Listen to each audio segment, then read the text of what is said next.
all. I need to remind members that this is a virtual meeting and it's being live webcast. And we need to follow the virtual meetings protocol, which has been circulated to all members many times. Can I just say that when we get to questions and debate, as before, if you want to ask a question, just type question in the chat box. When we get to debate, just do the same, debate in the chat box, but nothing else at all in the box, please. So item 1, Mr. White, apologies for absence. Thank you, Mr. Mayor. On the call at the moment, we have 30 of the 31 members. We have no apologies, and Councillor Coulson will be joining us in due course. Thank you, Mr. Mayor. Thank you. Item 2, confirmation of minutes. There's one set of minutes, 16th of February, to be approved as a true and correct record of that meeting. We do that by exception, so if anybody's got any concerns with those minutes, if you can just write concerns.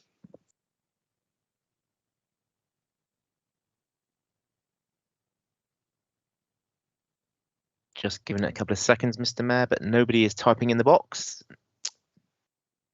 Thank you. So we can confirm those minutes are correct. Item 3, declarations of interest. I invite members to declare any personal or disclosable pecuniary interests. Any declarations will need to state if the interest is personal or it is disclosable pecuniary and the nature of that interest. So again, if you can just type in the chat box, interest. Just giving it a couple of seconds, Mr. Mayor, but Councillor Pearce. Yes, Councillor Pearce. Thank you, Mr. Mayor. I would declare a personal interest in, I can't remember the item number now, for the Brantor and Lamerton housing schemes, as I am chairman of the Brantor Parish Council.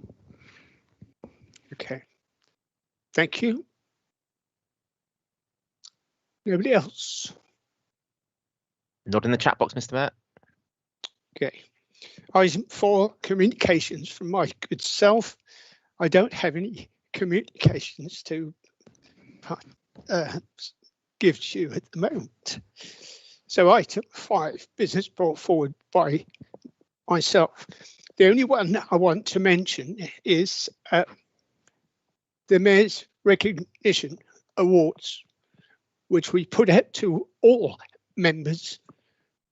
Well, it seems like some months ago now, and the concept of this was for every single member to look at their wards, see who in their wards they would like to just say thank you to, either an individual or a group, and that those people would then receive a certificate of thanks. Now, I'd like to thank those who have already put forward their people stroke groups, but at the moment we have 50 out of 31 members. And I must admit, I am disappointed. I would have thought every member would have had at least one person or group they'd like to just say thank you to, not for COVID, but for anything. So I was going to have the cut-off time is come and gone. But what I will say, I'll give it till this Thursday for anybody else to wants to put somebody forward, and then we'll take it from there. Right, item 6, public questions. As far as I know, we don't have any public questions.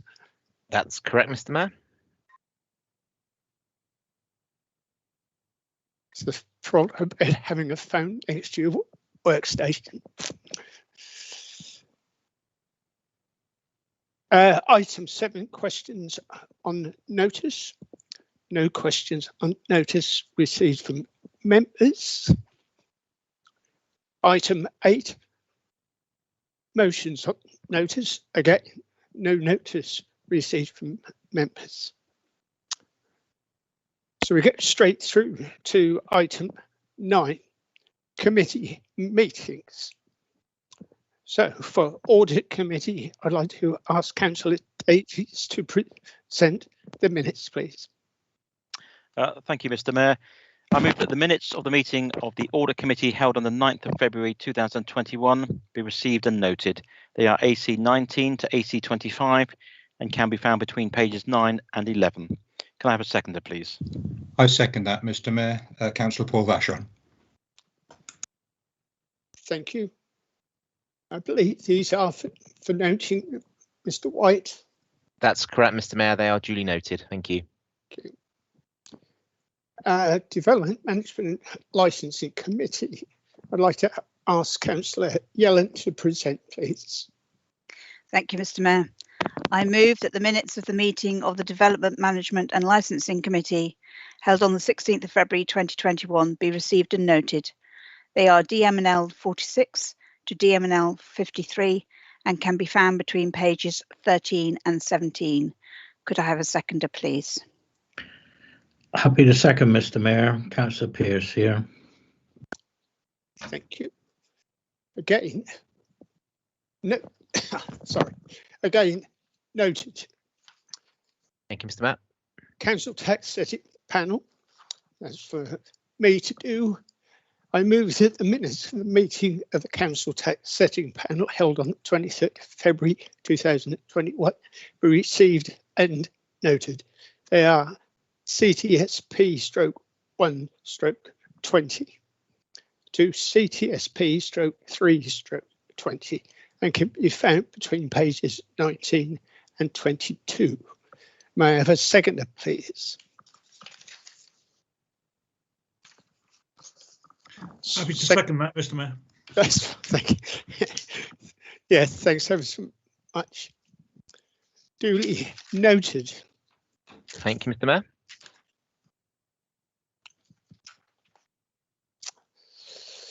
Overheard Scrutiny Committee, Councillor Ewings, would you like to present, please?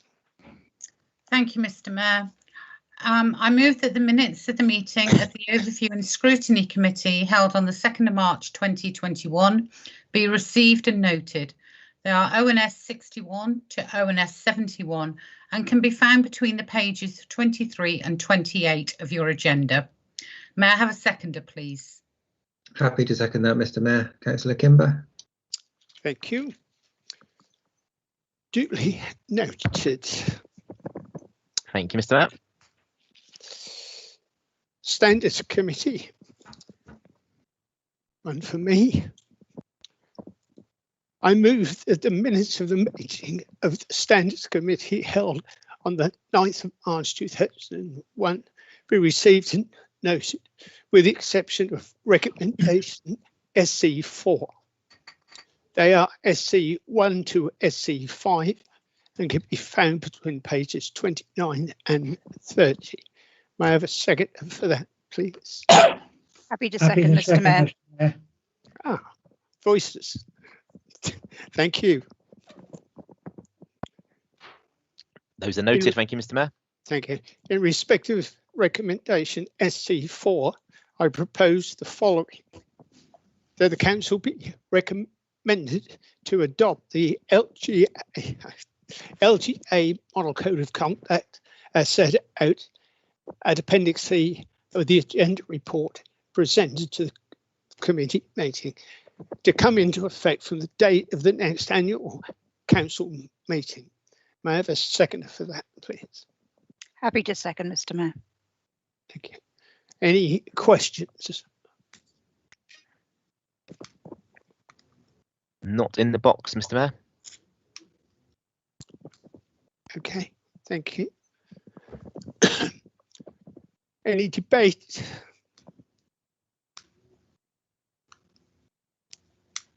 There's nobody typing, Mr. Mayor. It's very quiet, isn't it?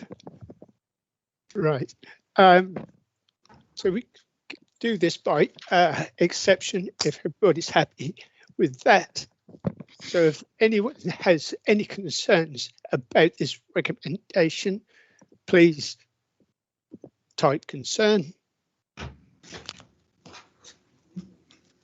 Just giving it a couple of seconds, Mr. Mayor, but there doesn't appear to be anyone typing the box. So we'll therefore take that recommendation as unanimously agreed. Thank you, Mr. Mayor. Grand, thanks ever so much. Hub committee meeting. May I ask Councillor Jerry to present the minutes, please? Thank you, Mr. Mayor. I move that the minutes of the meeting of the Hub Committee held on the 16th of March 2021 be received and noted, with the exception of recommendations HC 66, HC 67, HC 68, HC 70 and HC 71A. They are HC 60 to HC 73 and can be found between pages 31 and 38. Could I have a seconder, please? I'm happy to second that, Mr. Mayor.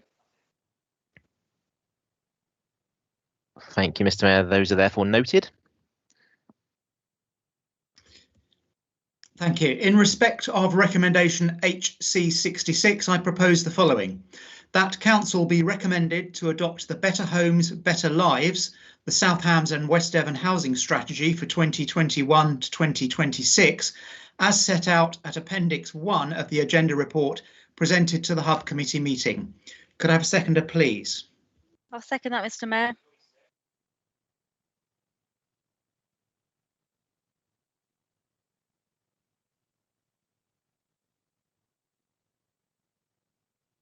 Mr. Mayor, you're on mute, but we are now in questions and debate on minute HC 66. All right, I have a cough. Any questions?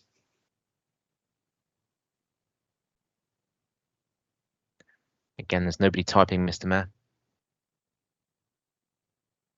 Okay. Any debate?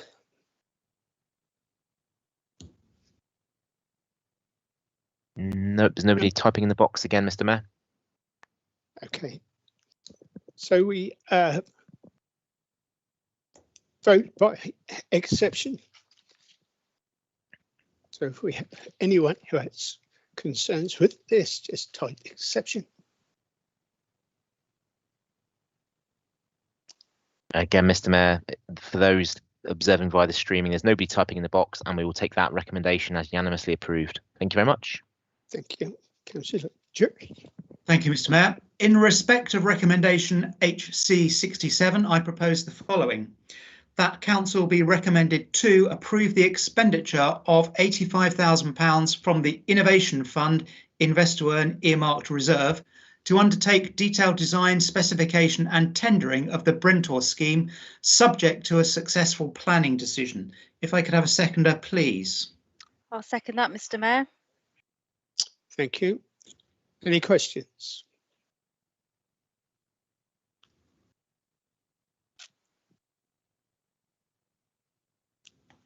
No questions, Mr. Mayor. Thank you. Any debate? Just giving it a couple of seconds, Mr. Mayor, but doesn't seem to be any type in the box again, Mr. Mayor. Thank you. As this involves finance, should we do a named vote? Happy to do so, Mr. Mayor. Just get my sheets together. So therefore, members, so we're voting on recommendation as per the screens, HC 67, Councillor Ball.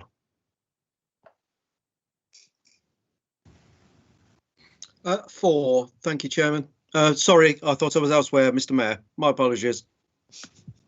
Thank you, Councillor Bolton. For. Thank you, Councillor Bridgewater. For. Thank you, Councillor Cheadle.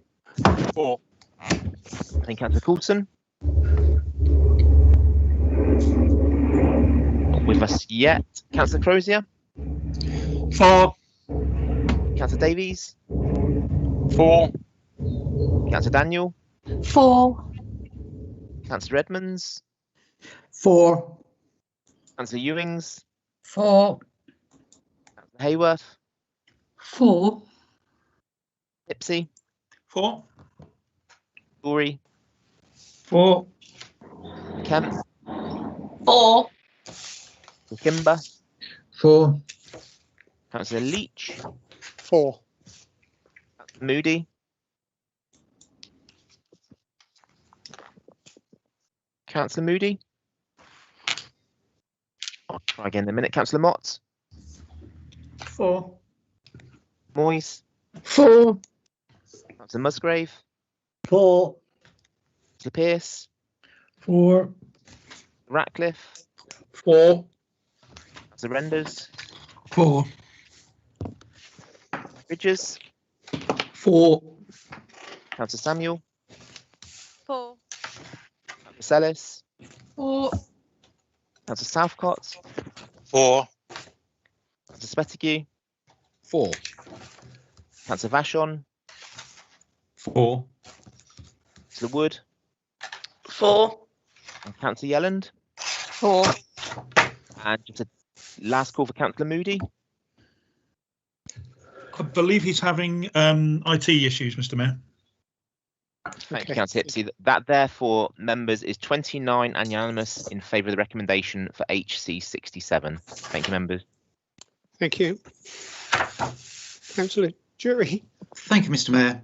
In respect of recommendation HC 68, I propose the following: that council be recommended to transfer the business rates pooling gain of transfer the business rates pooling gain of £100,000 for 2021 into the business rates retention earmarked reserve and £200,000 of the 2020-21 projected surplus into a recovery plan and corporate strategy earmarked reserve.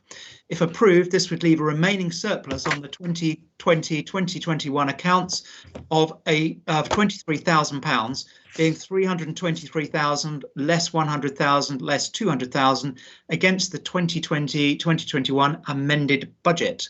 Could I have a seconder, please? I'll second that, Mr. Mayor. All right, I do apologise. There is a further recommendation to transfer £80,000 of salary savings from 2020 to 2021 into a salary savings earmarked reserve to be ring-fenced to support salary costs in 2021-2022, as set out in section 1.8 of the agenda report presented to the Hub Committee meeting. Could I have a seconder for that recommendation as well, please? I'll also second that as well.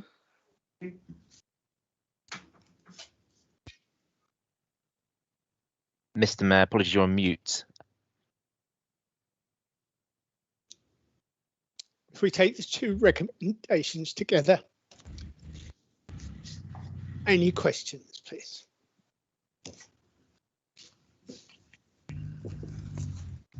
There are no questions, Mr. Mayor.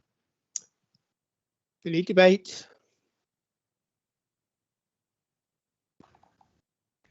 There is no members indicating a wish to take part in the debate either, Mr. Mayor. Thank you. Again, as this is finance, we better have another named vote, please. Thank you, Mr. Mayor. Councillor Ball, 4, Mr. Mayor. thank you. Councillor Bolton, 4. Councillor Bridgewater, 4. Councillor Cheadle, 4. Councillor Coulson, 4. Councillor Crozier, 4. Councillor Davies, 4. Daniel, 4. Councillor Edmonds, 4. Ewings, 4. Councillor Hayworth, 4. Councillor Hipsey, 4. Councillor Jury, 4. Councillor Kemp, 4. Councillor Kimber, 4. Councillor Leach, 4. Councillor Moody, 4. Councillor Mott, 4. Moyes, 4. Councillor Musgrave, 4. Councillor Pearce, 4. Councillor Ratcliffe, 4. Councillor Renders, Sorry, 4. Thank you, Councillor Ridges. 4. Councillor Samuel. 4. Councillor Sellis. 4. Councillor Southcott. 4. Councillor Spettigue. 4. Councillor Vashon. 4. Councillor Wood. 4. And Councillor Yelland. 4. Thank you, members. That is therefore 31 and unanimous in favour of the recommendations 2 and 3 on HC 68. Thank you, members. Thank you. Thank you, Mr. Mayor. In respect of recommendation HC 70, I propose the following. That Council be recommended to adopt the Public Space Protection Order 2021 as outlined at Appendix 1 of the report presented to the Hub Committee meeting. To come into immediate effect, the order will introduce the following borough-wide provisions that require dog walkers to carry the means to pick up and to pick up, keep dogs on leads on land designated as dogs on leads area and on roads with speed zones up to 30 miles per hour, comply to put and keep dogs on leads if so directed by an authorised officer, and prevent dogs from accessing a dog exclusion zone. If I could have a seconder, please. I'm happy to second that, Mr. Mayor. Thank you. Any questions? No questions, Mr. Mayor. Oh, can I speak on this? Sorry. Access, it's Councillor Ridges here. Yes, Councillor. Do you mind if I speak? I haven't put a note in, I just haven't got. That's okay, carry on. Is that okay? All right, I'll put my picture up.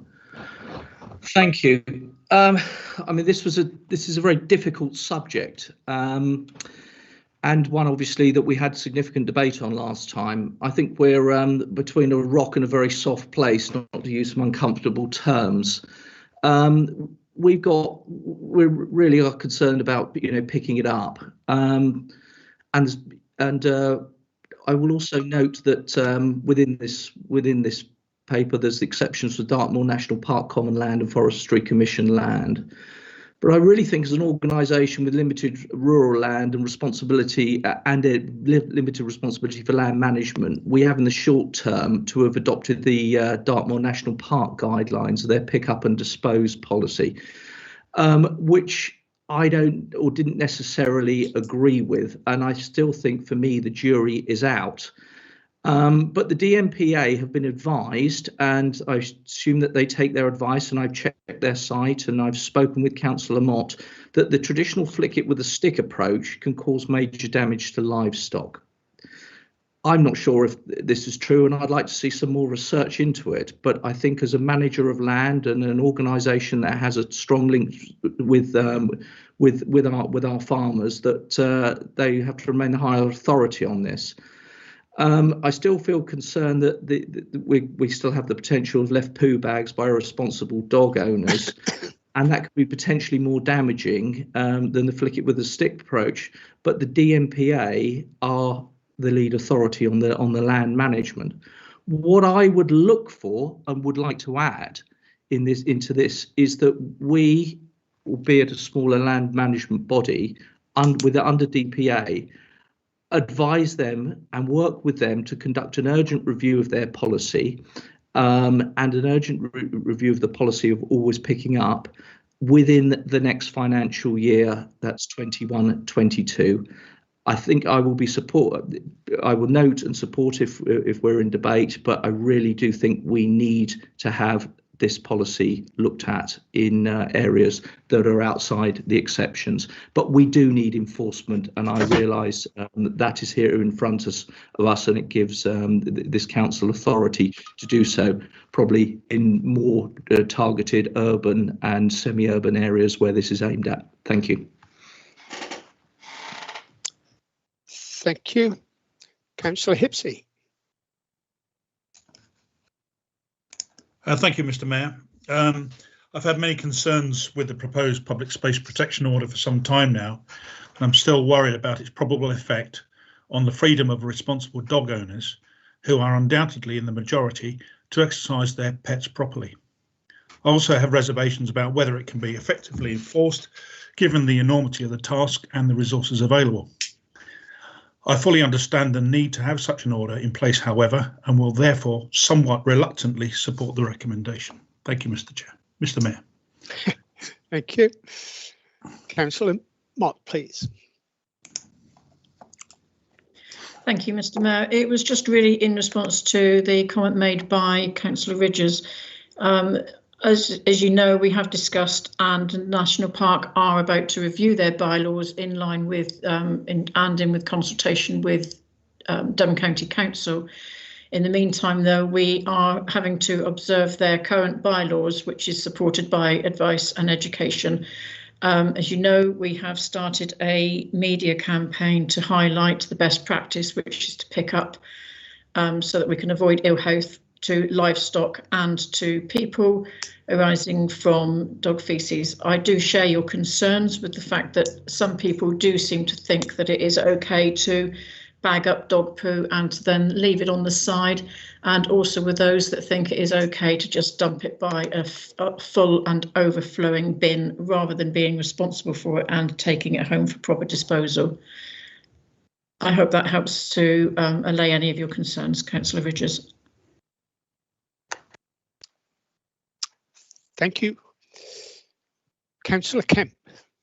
Thank you, and I very much agree with all that Councillor Mott and other councillors have been talking about, but I would like to flag the fact that we are in fact recommending the use of one-use plastic, and for me that is a big issue, and I think that that should be something that we keep under revision, because there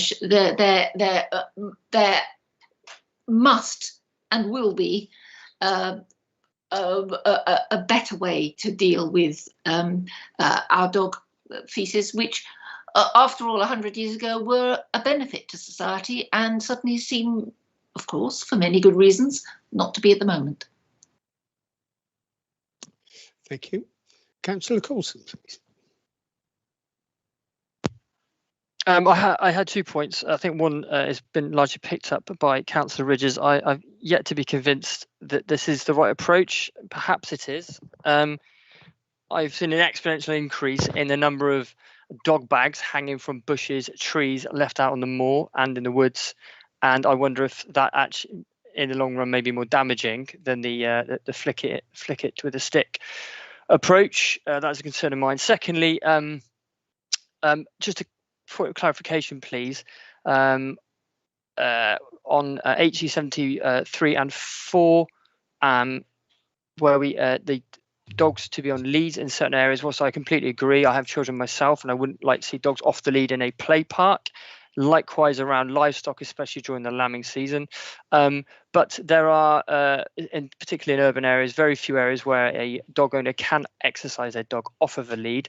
And the vast majority of people who do are extremely responsible, that we won't vote for this. And then subsequently, those dogs on leads land, as designated, increase, or that there'd be more of them. Therefore, we could have been now losing those sort of exercise areas for dogs. That's a concern as well.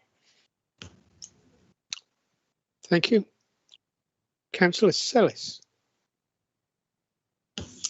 Thanks, Mr. Mayor. Just a comment. The feces of dogs 100 years ago possibly didn't have all the anti-worm and anti-parasitic chemicals in them, and I wonder how many dogs there were 100 years ago. It's just a point of interest, really. Thank you. Thank you. Mr. Mayor, there are no other speakers on the list, but Councillor Jury does have, as the proposed of the original recommendation, does have the right to sum up. Yes, please. Thank you, Mr. Mayor. We've obviously had a lot of discussions about this now. This is a revised document that has come back to us, having taken note of original discussions.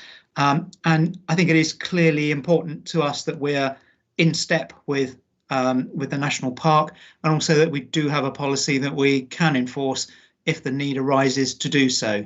The the proposals obviously carry my full recommendation and support, and I hope that council is inclined to do so. Thank you, Mr. Mayor. Thank you very much.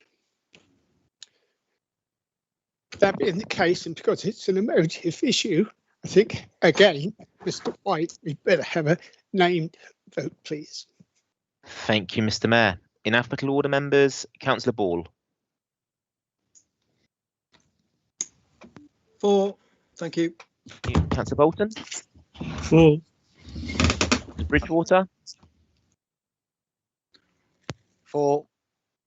Councillor Cheadle. 4. Coulson. 4. Councillor Crozier. 4. Councillor Davies. 4. Councillor Daniel. Abstain. Councillor Edmonds. 4. Councillor Ewings. 4. Councillor Hayworth. 4. Councillor Hipsey. Reluctantly 4. Councillor Jewellery. 4. Councillor Kemp. Again, reluctantly, but 4. Kimber. 4. Councillor Leach. 4. Moody. 4. Councillor Mott. 4. Councillor Moyes. 4. Musgrave. I wish to abstain, Mr. Mayor, from the vote.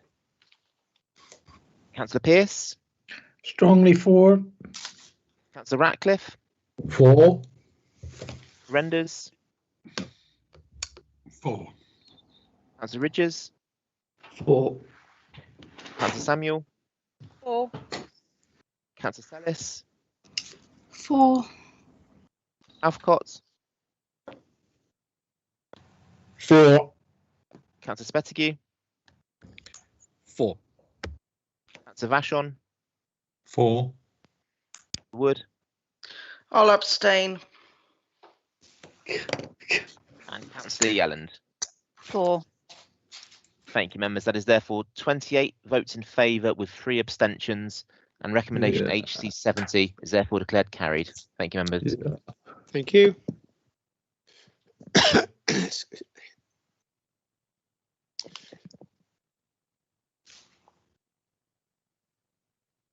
Next one. Thank you, Mr. Mayor.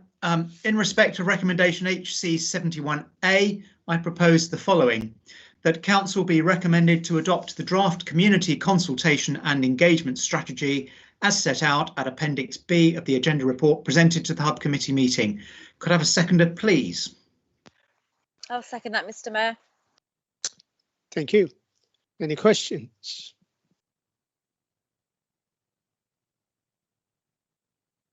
There are no questions, Mr. Mayor. Thank you. Any debate?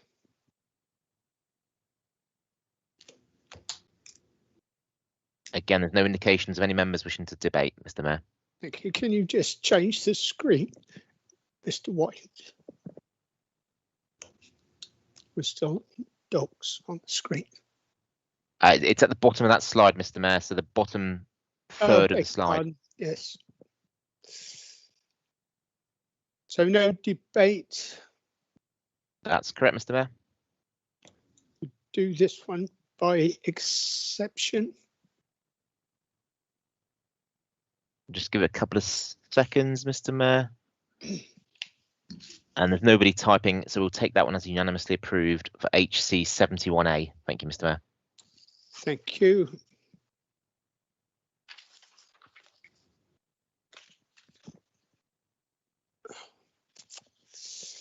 Right, item 10, fusion report.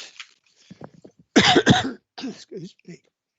It is to recommend the council to pass forward through to fusion the £85,493 of the National Leisure Recovery Fund, NLRF funding, to enable Fusion to meet the costs of preparing and carrying out the reopening schedule from 12th of April 2021 onwards. That's in line with the national map. What as I'm actually presenting this one,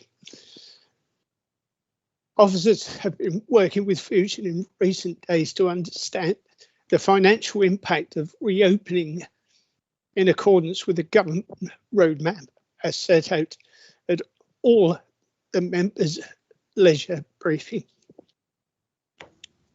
This timeline, coupled with the latest forecast usage figures, which takes into account the time of year and the length of the shutdown, have been used to work out Fusion's likely cash flow in 2021-22.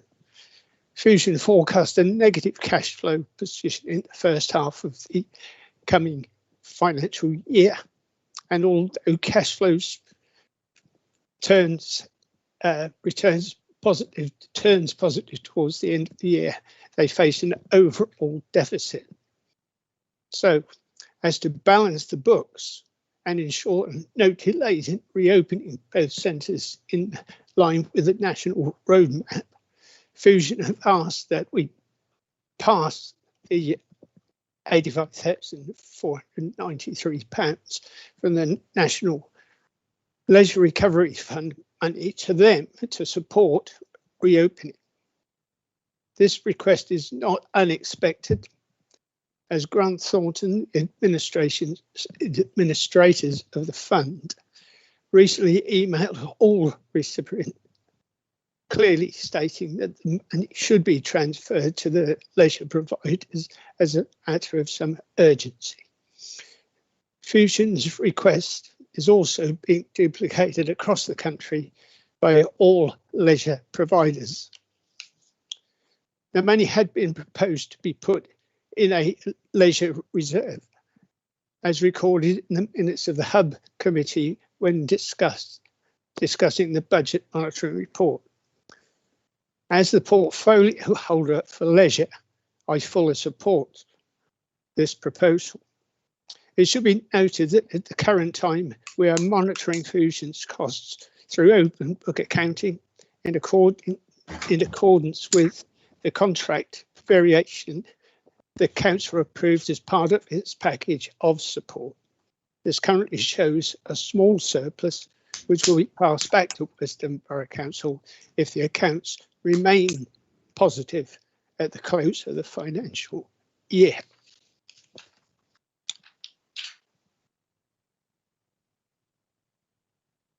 So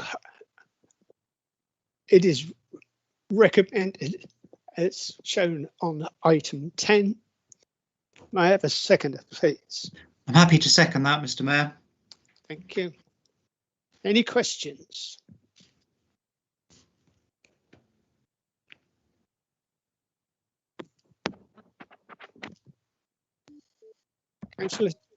Councillor Cheadle, please.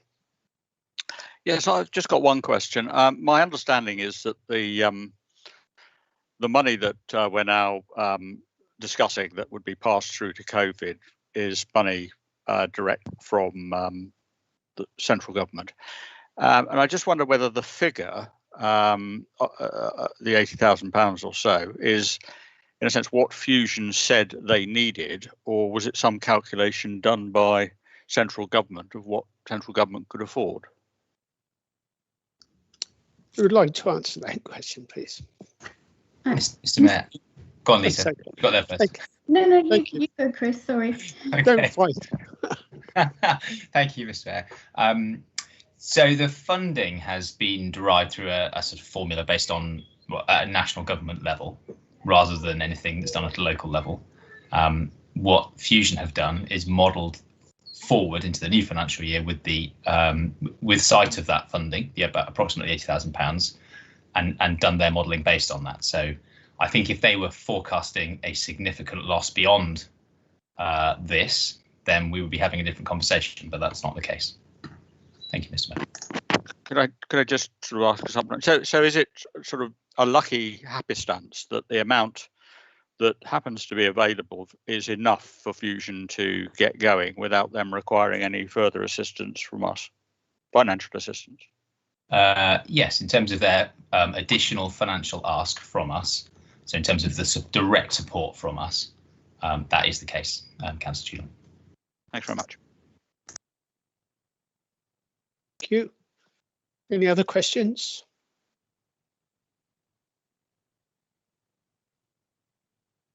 There is nobody typing, Mr. Mayor, and with the proposal having been seconded, we are now in debate. Thank you. Anyone for debate?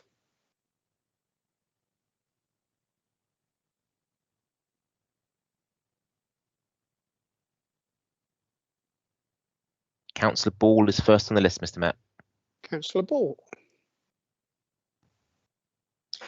Thank you, Mr. Mayor. I don't see that we really have any choice, really. We're in a long-term relationship with Fusion, and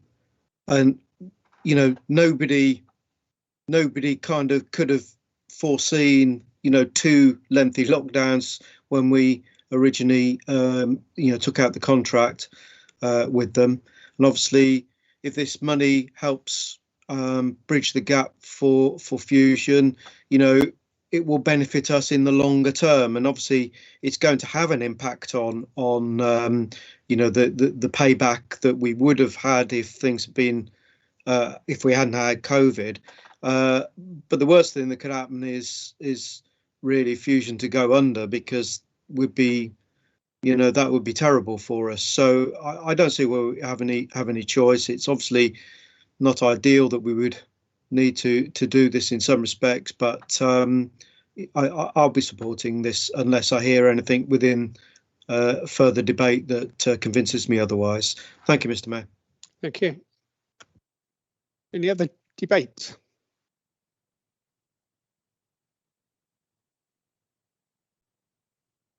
There is nobody in the chat box, Mr. Mayor. Yes, one more. Councillor Spettigue, please. Thank you, Mr. Mayor. I echo Councillor Ball's sentiments. I think that this money's come from it hasn't come from within the council pot. Fusion haven't, as far as I'm aware, misstepped in any way. They're subject to the circumstances of COVID, just like everyone else in every other organisation, and I think we should give them every opportunity to thrive. So I will be supporting this motion. Thank you. Councillor Yelland. Yeah, thank you, Mr. Mayor. I agree with what's been said before without wishing to rehearse it all over again. The leisure provision within the borough is essential. It's essential to the public, and to enable Fusion to continue to operate, they obviously need this funding. And I'm satisfied from questions that we have asked of our staff that effective scrutiny has been carried out of their accounts to ensure that it is money that they actually do need. And so I will be supporting this. Thank you.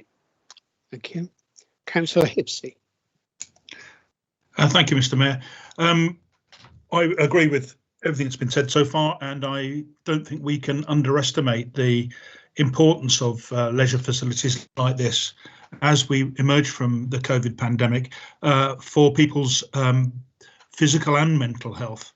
I really do think we should be doing everything we possibly can to get these centres open and running effectively. I shall definitely support the motion. Thank you. Thank you. Councillor Ewings. Thank you, Mr. Mayor. As the chair of ONS, as we know, Fusion have been accountable to the ONS committee for the last 2 years, and Greg Holland has appeared before us on numerous occasions. We really need to help Fusion as much as we possibly can. As other members have said, we have to think of our residents, their mental well-being, their physical well-being, and there's many children that have missed out on swimming and things like that. We have, potential Olympic athletes amongst our local communities who just need to be able to get back in the water and to swim. And yes, we were going to put this money aside in case it came back as they needed it, but actually, if it's given to them, then hopefully they won't be coming back anyway. So I will be strongly supporting this motion. Thank you, Mr. Mayor. Thank you. Mr. Mayor, there's nobody else in the chat box, and you do have the right to sum up as proposed the recommendation. I'll propose literally as stated on the screen. I agree with everybody that it's extremely important from a health and well-being perspective that we do get our leisure centres open as quickly as possible, and we can only hope that they don't have to close again. So as this money involved again, so if we can have a named vote, please, Mr. White. Thank you, Mr. Mayor. Councillor Ball. Thank you, Mr. Mayor. 4. Councillor Bolton. 4. Councillor Bridgewater. 4. Councillor Cheadle. Councillor Cheadle. 4. Councillor Coulson. 4. Councillor Crozier. 4. Councillor Davies. Sorry, I didn't catch that. Councillor Davies. 4. Thank you. Councillor Daniel. 4. Councillor Edmonds. 4. Councillor Ewings. 4. Councillor Hayworth. 4. Councillor Hipsey. 4. Councillor Jury. 4. Councillor Kemp. 4. Councillor Kimber. 4. Councillor Leach. 4. Councillor Moody. Wholeheartedly 4. Councillor Mott. 4. Councillor Moyes. 4. Councillor Musgrave. 4. Councillor Pearce. Councillor Pearce. Try again in a minute. Councillor Ratcliffe. 4. Councillor Renders. Yes, definitely 4. Councillor Ridges. 4. Councillor Samuel. 4. Councillor Sellis. 4. Councillor Southcott. 4. Councillor Spettigue. 4. Councillor Vashon. 4. Councillor Wood. 4. Councillor Yelland. 4. And just a final call for Councillor Pearce. 4. Thank you very much. Thank you, members. Sorry. That is therefore 31 votes in favour, which is unanimous for the recommendation. Thank you, members. Yes, thank you.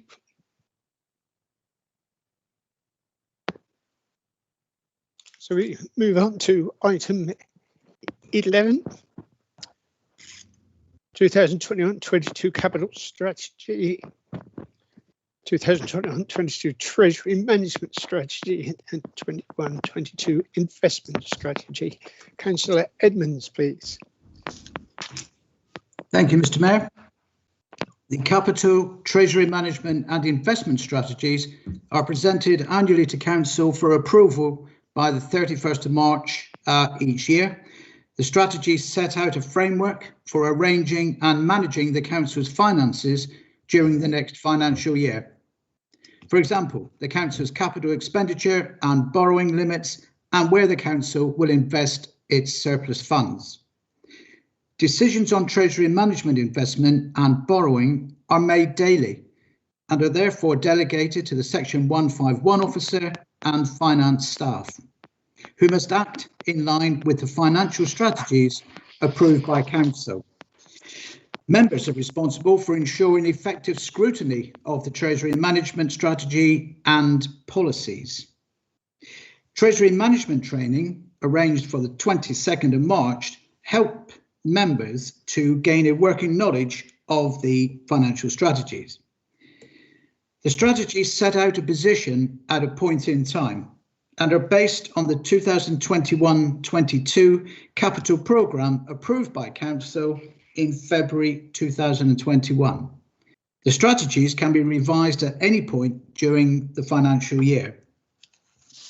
The capital strategy sets out the Council's projected capital plans and the capital financing requirement, CFR.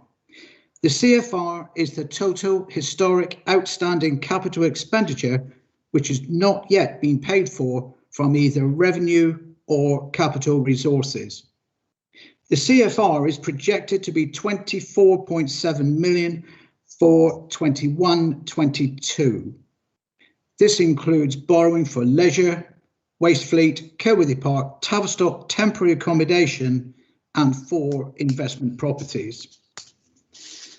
Moving on to the Council's borrowing activity, the authorised limit for external debt is a key potential indicator and represents a control on the maximum level of borrowing.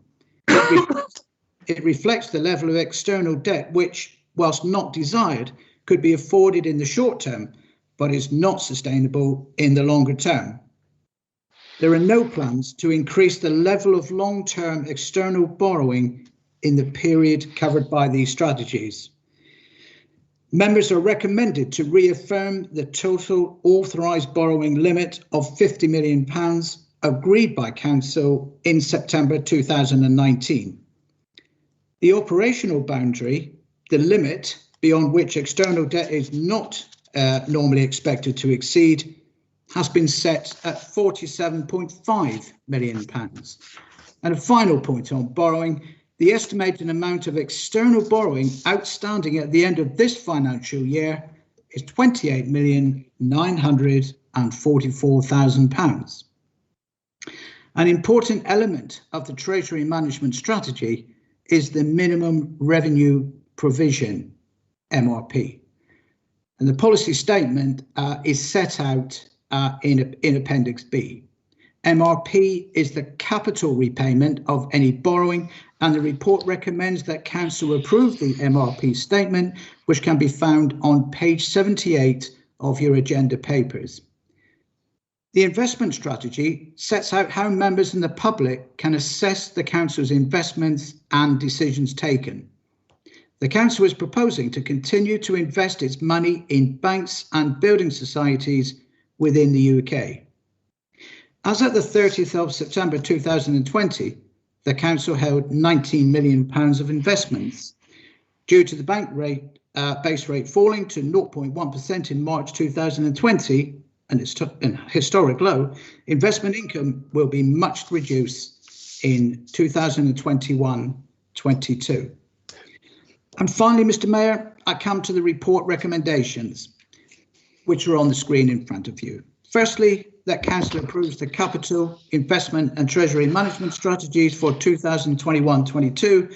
And secondly, that delegated authority be given to the Section 151 officer in consultation with the leader of the Council and the Hub Committee member for Finance to make any minor amendments to these strategies, if required, throughout the 2021-22 financial year. Thank you, Mr. Mayor. Thank you. Questions, Councillor Cheadle, please. Oh, thank you, Mr. Mayor. I've got a question about the total borrowing limit of 50 million.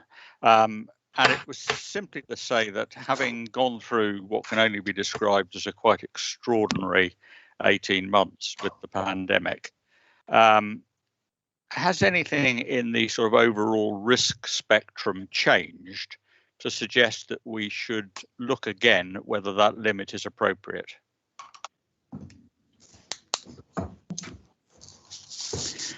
Mrs. Bucker, I'm happy to answer that question, Mr. Mayor. Respond? Yes, please. Yes, so the 50 million came from some work which we had done by Arlene Close, who are Treasury Management Advisors, about 2 years ago now, and that was looking at on the basis of affordability as to what would be the maximum level of borrowing that the council could take out that would be proportional to the council's size.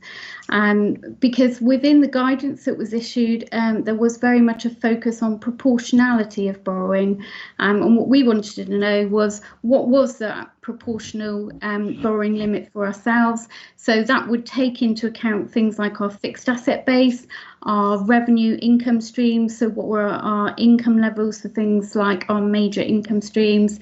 It also took into account our overall balance sheet, but also things like level of reserves, in particular earmarked reserves and unearmarked reserves.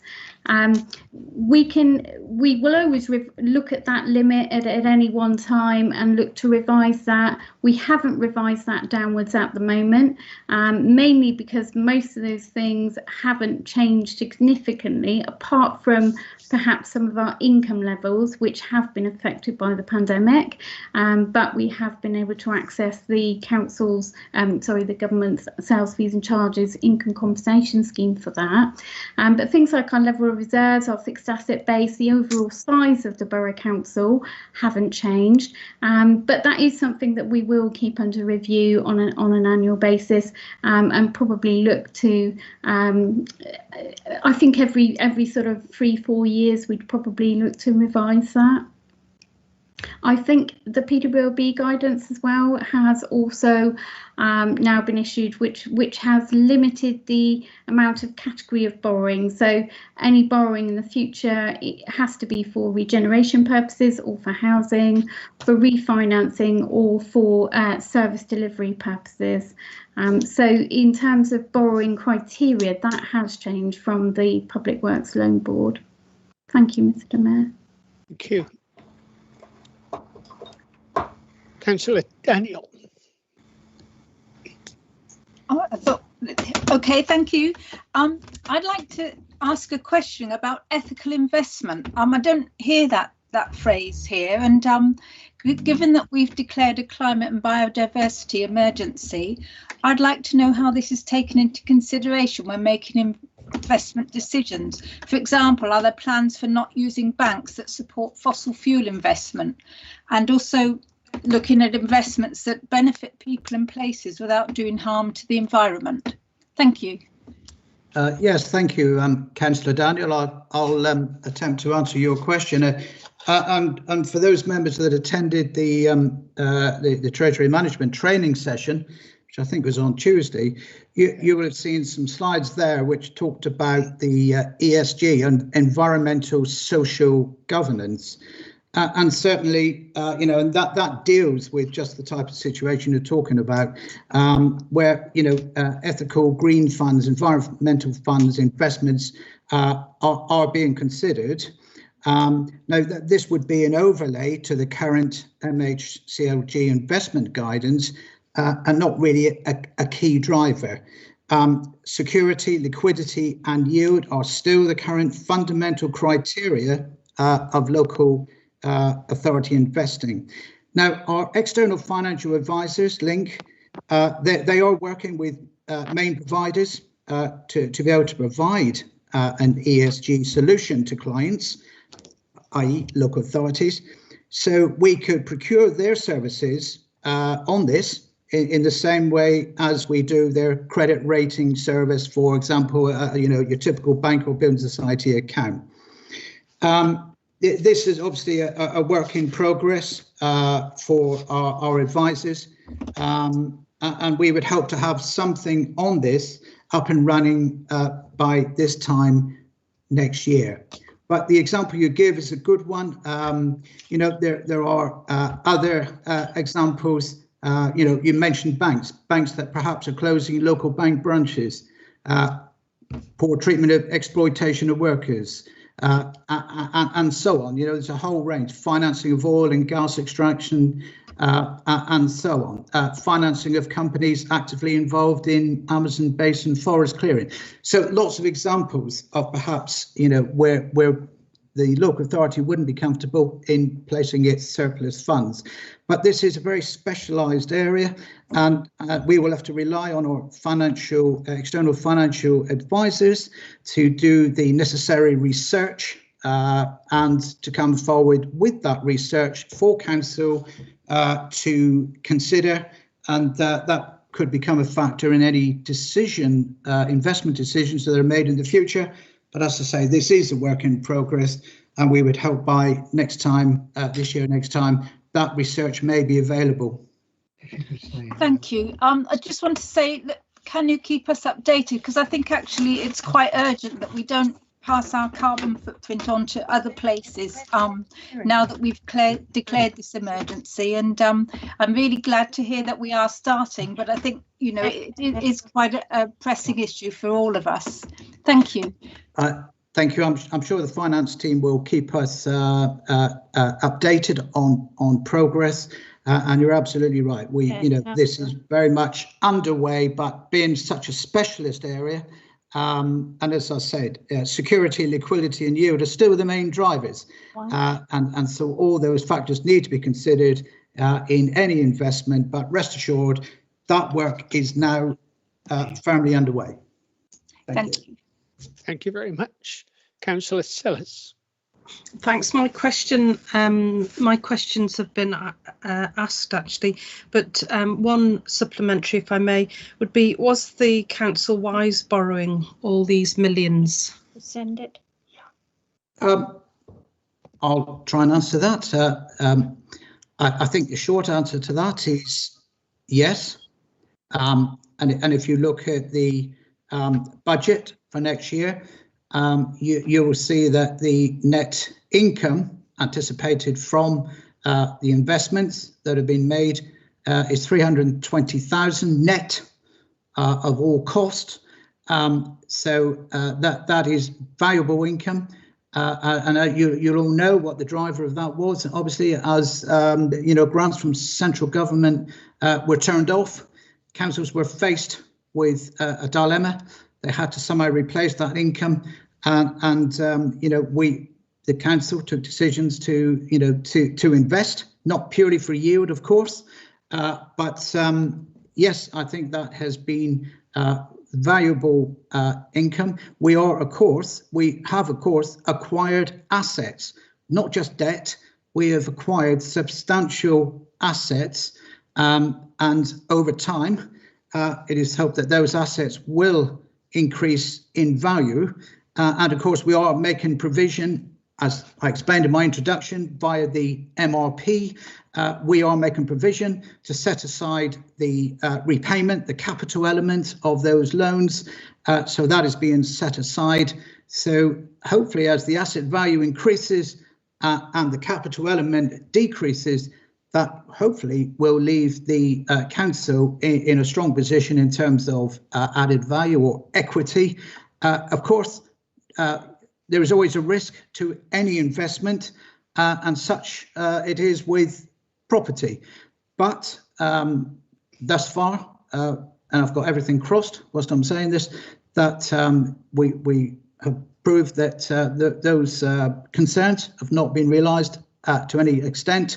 And the finance team, assets team, manage the portfolio very closely and effectively, and hopefully this will stand us in good stead for the future. And those investments will, still bring, value to the council and underpin, our statutory services to the public. Thank you. Just. Councillor Sellers, is that a legacy hand? If it is, can you turn it off, please? Oh, I'm sorry, I thought it was lowered. Sorry. And equally, can you just use the chat box, please? Thank you. Councillor Ball, please. Thank you, Mr. Mayor. Through yourself, just a question to the Hub lead member. I think just it's a really supplementary on your answer to Councillor Daniel's question, really.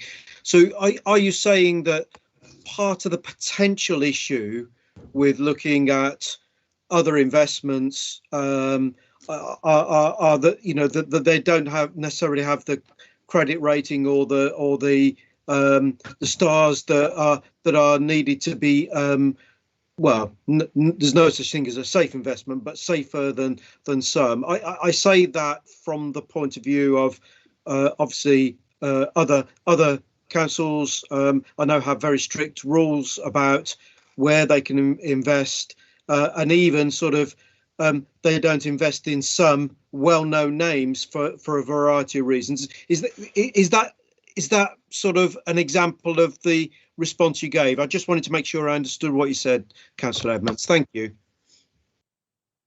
Yes, I'm not suggesting that these types of investments are in any way represent any greater risk than any other investment that is currently available to the council. What I think I'm saying is that the fundamentals that the council rely on are as I said, it is very much about security, liquidity and yield. So any funds or investments that come forward from the research produced by our external advisors, they would make sure that they fit those criteria and in those priorities to make sure they're suitable. I'm not suggesting that they in any way represent greater risk or a lower yield, but those are the tests that any future investments of this type would have to meet before the finance team would consider placing funds into. So they will sit alongside all the other investments that are on the table. And as I said, they would have to meet those strict criteria, that the council, that members have set and agreed. And the finance team obviously abide by those options and security, liquidity and yield.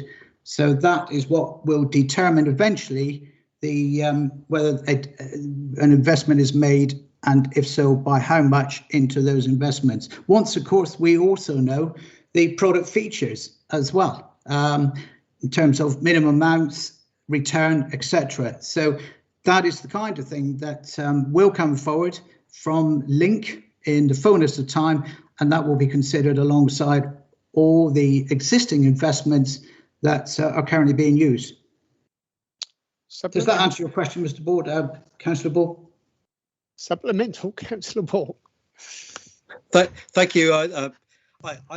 I'm fine with either Kevin, Mr. Ball, Councillor Ball, whatever. It's absolutely fine. No, it's not a problem at all, honestly. Well, for the record, I wasn't suggesting that the investments that Councillor Daniel was suggesting were higher risk. What I meant was any new investments, whatever they may be, could be considered as a higher risk until we've done our due diligence, which is, I think, is the clarification you've just given me, Councillor Edmonds. So that's correct, yes? Yes, thank you, Councillor Ball. Yeah, thank you, Mr. Mayor. I'm content. Thank you. Thank you. Any other questions? No. So, Councillor Edmonds, would you like to move the recommendation and get a second, please? Yes, certainly. Certainly, Mr. Mayor. I move the recommendations, which are still on the screen in front of you. They are on page 47 of your agenda papers as well. Thank you, Mr. Mayor. Thank you. Can we have a seconder, please? I'm happy to second those, Mr. Mayor. Thank you. Any debate?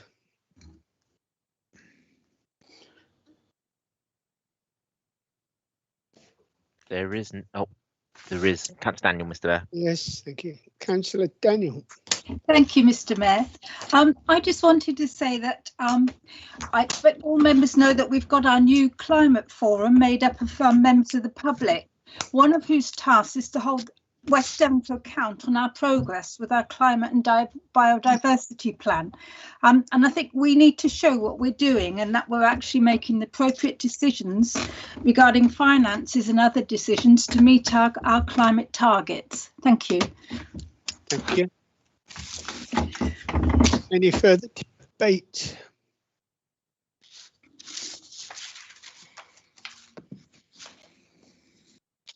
There's nobody typing, Mr. Mayor. Okay. So again, this is finance. So I think again we better go for a name vote, please, Mr. White. Thank you, Mr. Mayor. Therefore, members, Councillor Ball. For Mr. Mayor, thank you. Councillor Bolton. For. Mr. Bridgewater. For.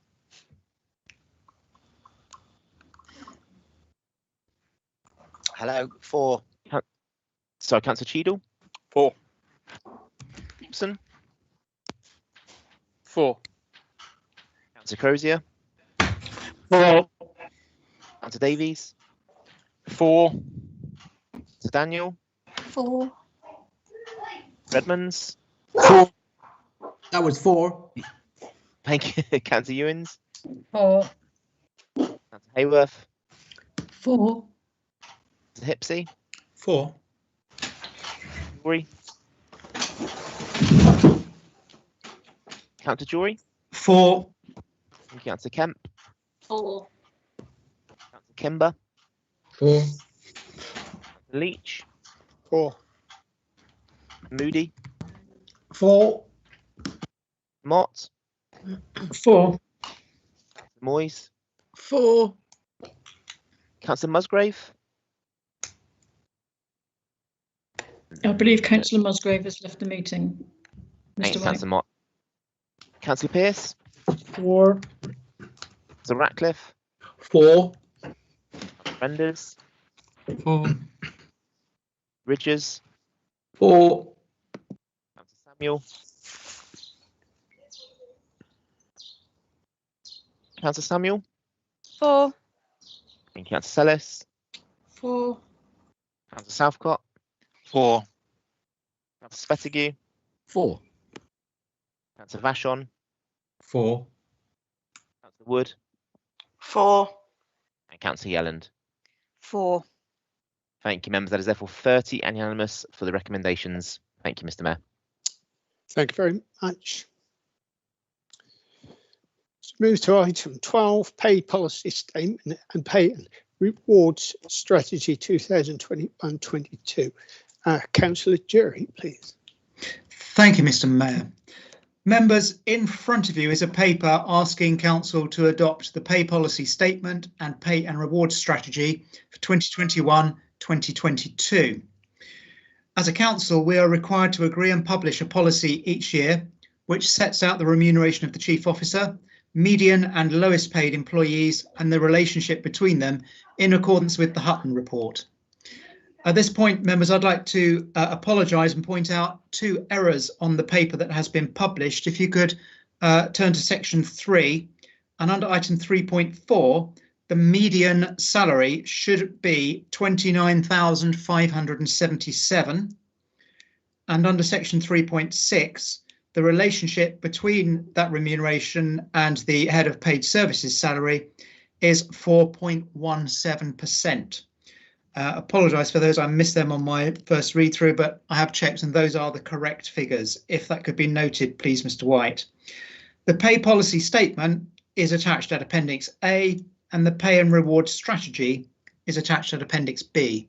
And members, I'd be happy to take any questions that you might have.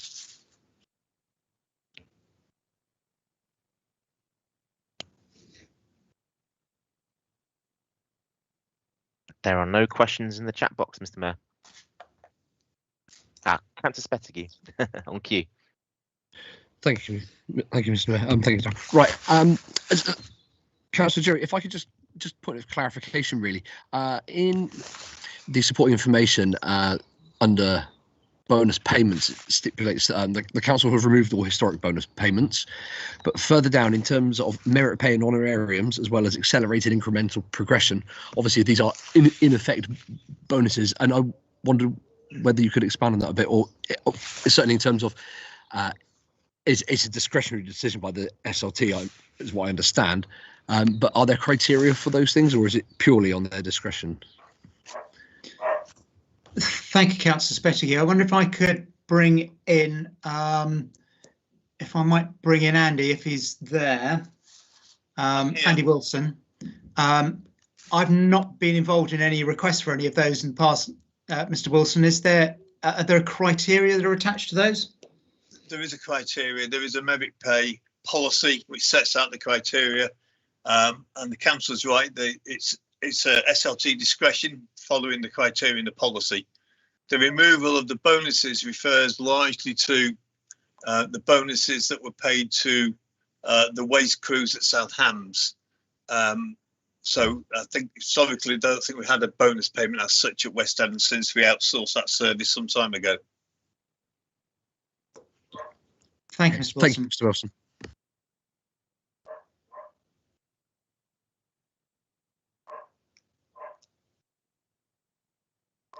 There are no other questions, Mr. Mayor.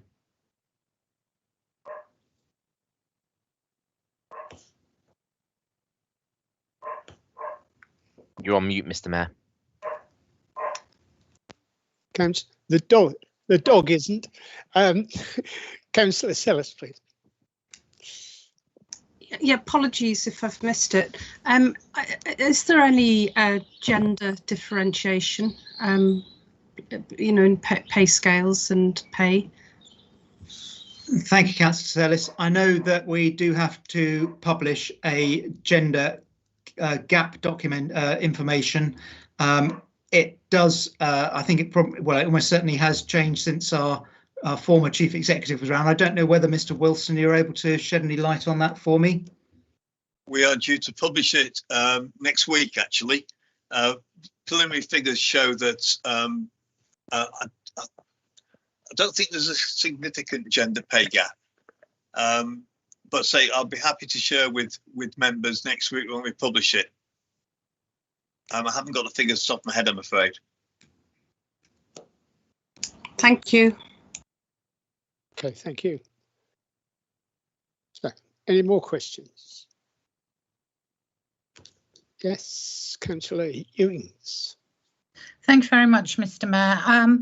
Just going back to the question that Councillor Spettigue asked about the bonus payments. If we don't have any and we don't pay out any, surely that should be actually withdrawn from the West Devon pay policy statement. Is that correct, Mr. Wilson? It's a joint statement as it's currently drafted, but neither council has any bonus payments now. So the statement that we don't have bonus holds for both councils. I think it's still a valid point because it's our policy not to pay a bonus.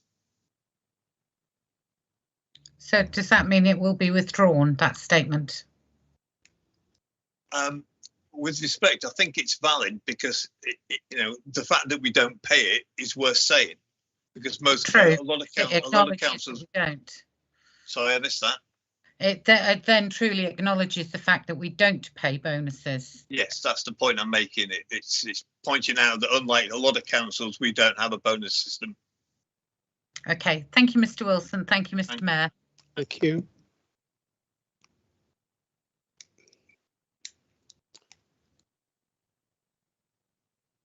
Councillor Kemp. Hello. I'm not sure how to phrase this question. It's not a question, it's more like a comment. I'm having a lot of local people talking about council tax. I would like somebody to articulate from the council what the difference is between why we're having council tax and why we are able to pay the councillors.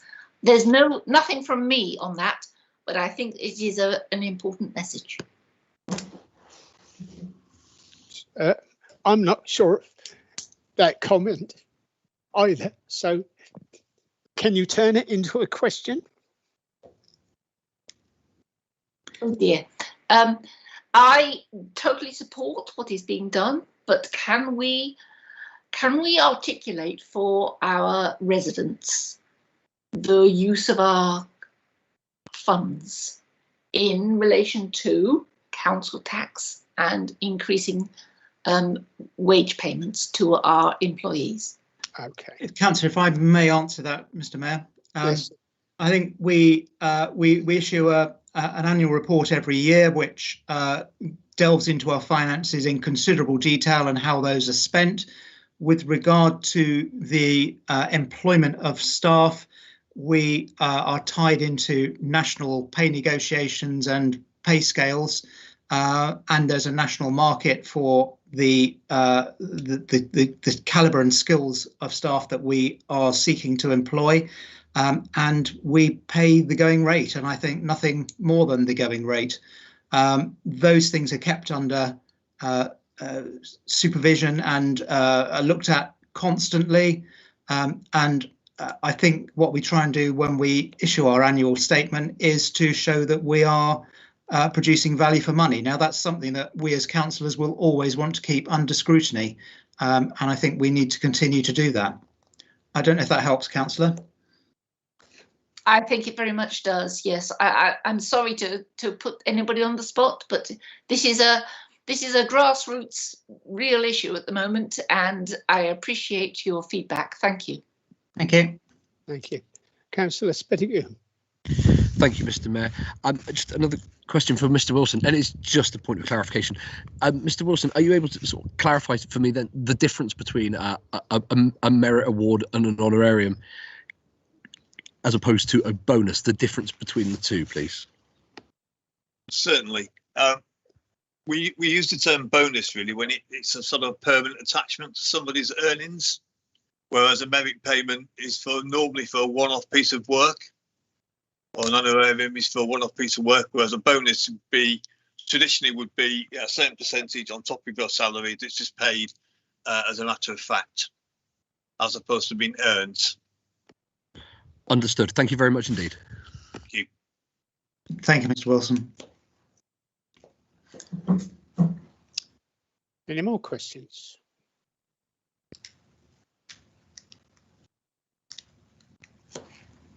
No. There are none. No. Okay, thank you. Councillor Cherry, would you like to move the recommendation, please?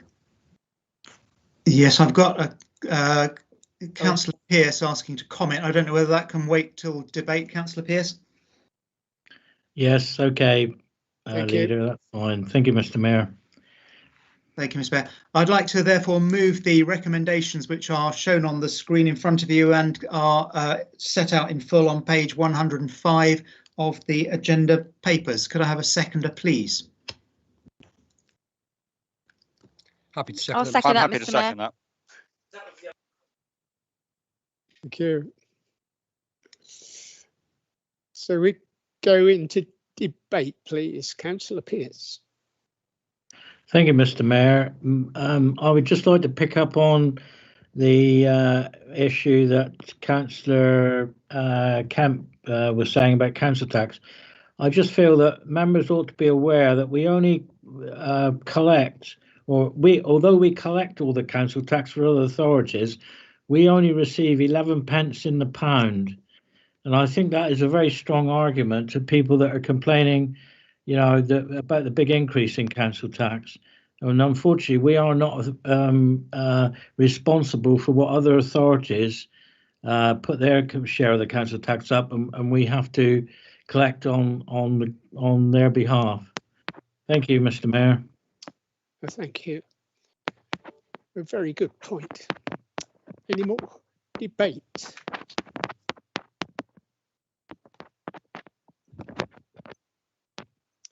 Ms. Councillor Cheelong. Oh, thank you, Mr. Mayor. I just want to make the comment that although financial reward isn't the only thing that motivates the council staff, it's an important element. And I personally think we're very fortunate to have the calibre of staff we've got. And we must do everything we can, financially and non-financially, to continue to support them. So I'll be very much supporting this motion. Thank you. Thank you. Yes, Councillor Sellers. Thank you, Mr. Mayor. I think we have to remember that our officers are covering two councils, slightly different structures. They have to set up two sets of papers. Okay, they might be able to transfer, copy and paste certain areas, but I think they certainly the team that I'm with at the moment, with Homes, I know the amount of graft that they put in, and I think that it would be quite interesting to see how much work they do compared with perhaps a council where they only have to do one set of notes. So I'll be supporting them. Thank you. Thank you very much. Councillor Hayworth. Yeah, I just wanted to say I think the officers do an absolutely brilliant job Finance is amazing. Really, hats off to them all. Thank you.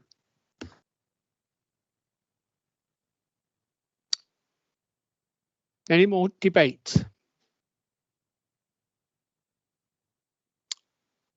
There is none, Mr. Mayor. Then we go to the vote. I think we'll probably just, we ought to take this by a last named vote, please. Thank you, Mr. Mayor. Therefore, members, Councillor Ball. For. Councillor Bolton. For. Councillor Bridgewater. For. Councillor Cheadle.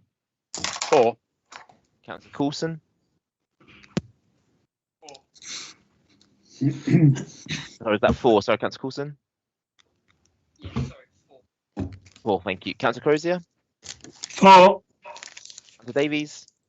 4. Councillor Daniel. 4. Councillor Edmonds. 4. Councillor Ewings. Councillor Ewings. 4. Thank you. Councillor Hayworth. 4. Councillor Hipsey. 4. Councillor Jury. 4. Councillor Kemp. 4. Councillor Kimber. 4. Councillor Leach. 4. Councillor Moody. 4. Mott. 4. Moyes. 4. Councillor Musgrave. Councillor Pearce. 4. Councillor Ratcliffe. 4. Councillor Renders. 4. Councillor Ridges. 4. Councillor Samuel. 4. Councillor Sellis. 4. Councillor Southcott. 4. Councillor Spettigue. 4. Councillor Vashon. 4. Councillor Wood. Councillor Wood. And Councillor Yelland. 4. Just try again. Sorry, Councillor that Wood. was a 4 from me. Oh, thanks, Councillor Wood. That is therefore 30 and unanimous for the recommendations. Thank you, Mr. Mayor. Grant, thanks ever so much. Unless I've turned over 2 pages, that brings us to the end of this meeting. I'd like to thank you all for attending and participating in it. And I was going to say I look forward to the next one, but we'll see. So if I could